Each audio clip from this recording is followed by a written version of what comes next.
Hey everyone! Today I wanted to make a video on the review of my SQlab 602 Ergolux Active 2.1. That's a mouthful. I figured, why not make this review? I enjoy watching them, and first-hand experience is extremely valuable. And this is a German product, and I think if people are interested in it, it's not easy to get their hands on it. So even more reason to try to figure out what do other people think of that. So this is what this review is. I probably won't go into extreme details of what the saddle is. It's more my experience in how it performed throughout my journeys. So a little about myself. I have traveled with this saddle for close to 3,000 kilometers. 1,000 kilometers was from Germany to France 2 years ago, and last year in fall I traveled for 2,000 kilometers through Southeast Asia.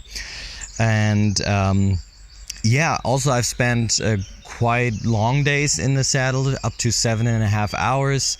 I know many people do a lot more than that, but still I think it's important when you consider is this saddle any good traveling long hours.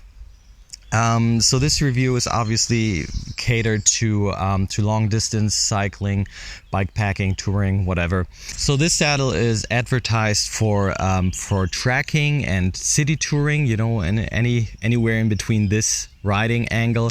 And as you might be able to tell, I have a rather upright cycling or riding position. I think during bike fitting it was measured around like 85 degrees. I don't know if it's applicable to that bike. Doesn't really matter, but I ride very upright, so I thought this was a perfect fit. And also, as you can see, I have used a suspension seat post throughout all my leg throughout Asia. And I'm not wearing any padded shorts. It's just seamless boxer shorts by Uniqlo, which I highly recommend. So yeah, that is basically my setup in the conditions I tested out this saddle.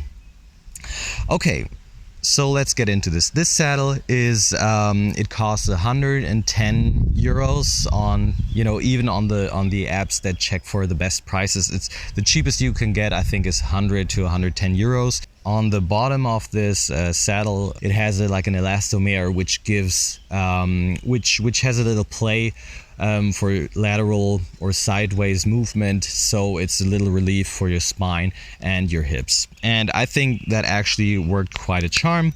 I quite like that. And as you can see, this is a saddle that is extremely flat. It has no curvature to it. That's their selling point as well. And you can see it has a relief channel for your soft tissue, for your genitalia soft tissue, and it has this three-step, three-level system. So right here there's a hump, and you sit on this surface area, and the idea is that you do not move, that you're basically locked into this. I know other saddles have a different approach to the same result, but it actually worked extremely well. I quite like it. Once your bum knows where to go, you're actually locked in. So this is what I liked about the saddle and what drew me to it in the first place. However, after extensive testing or extensive riding, unfortunately my bottom line is that I do not like this saddle, and I actually cannot recommend it for anyone seriously cycling for or touring for long distances, bikepacking, bike touring, whatever you want to call it. For a weekend trip, this is this is a nice saddle, or for, again, city touring, this is quite okay. But for extensive long hours, it actually gives a lot of pain. So first of all, I think this saddle is way too broad. SQlab have their own formula. It says sit bone width plus 3 centimeters. So I have a very average sit bone width of 12 centimeters plus 3, 15 centimeter broad saddle.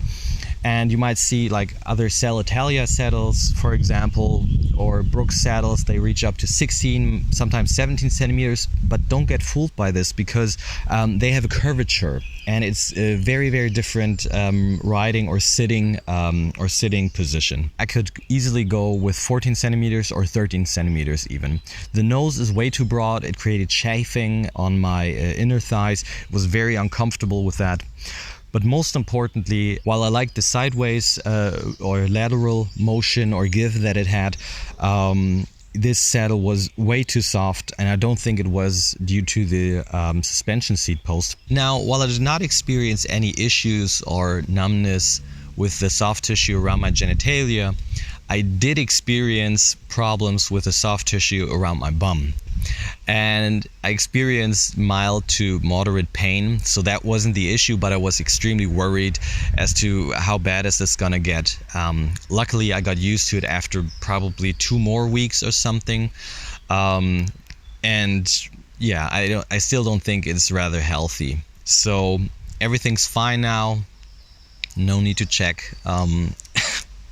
But I did experience that issue. Another thing, if you compare it to other saddles, this has no ventilation, no cut, no anything. And I think when I rode different saddles for the first time, I realized just how nice it was to have ventilation and a cutout, especially in hot and humid climates. So as I mentioned, my bottom line is this is not a saddle that you would like to consider, or I would not like to consider for long distance touring. What other options might be out there? Well, with SQlab, I don't think there are a lot of other options. The 610 is a saddle that's advertised to be for mountain bikers, and when I tried it and compared it to another Ergon saddle, the difference was night and day. The 610 is an extremely stiff saddle. It has literally no padding. It is like this thin, probably. Also, it does have the active system, the elastomer going for it, the ones that you like similar to something you might find in a Cane Creek Thudbuster. And when I tested the 610, I was quite surprised actually how cheap the build quality felt. So it's a very thin saddle with barely any padding, and the fabric is actually stapled onto the base or the platform of the saddle. And when you ran your fingers over the thumbtacks, you could feel the sharp edges. It was not glued or not baked onto the base or onto the platform like with the Ergon saddle. And I was so surprised because it felt really cheap and uncomfortable, and I really questioned, for what you're paying 110 euros. That's not a cheap saddle. That's a Brooks saddle, and those are known to last for at least a decade. In between the 602 and the 610, you actually have no choice. To me, it almost feels like a product desert, like a huge gap. Sure, there's an MD version for this, which is supposed to have even more relief for your soft tissues. But even that, it doesn't really change much about how you sit. And the 610, of course, it has other options or versions like the Infinity and I don't know what else. But when you compare that to, for example, to Ergon saddles, you have a huge amount of variety from different mountain bike versions, everything in between for city touring, racing. I really am looking towards Ergon or maybe even a Brooks saddle for my next saddle, but I think I'm gonna move away from SQlabs. Yeah, so that's my review of the saddle. Maybe you have your own experience with that. Please share it. It's just me and my bum, and just one bum, one opinion. In any case, I hope this helped you. Maybe you just simply found it interesting, or maybe you even have gotten something out of this video. If you want to consider buying this or have it sent all the way over to Australia or the US or wherever you might be, So now you maybe have a little more information to help you with your choice. If you have any suggestions for bike saddles with which you're extremely happy, please share it. I'd be happy to try them out. A Salitalia TRK or Track is something else I consider, or another Salitalia Sports Gel is also very dirt cheap, like $35 or something. And I think you can spend great or a lot less money for other extremely great products. And whatever bike saddle you're choosing or considering, I hope you're happy with that. And yeah, until next time, bye.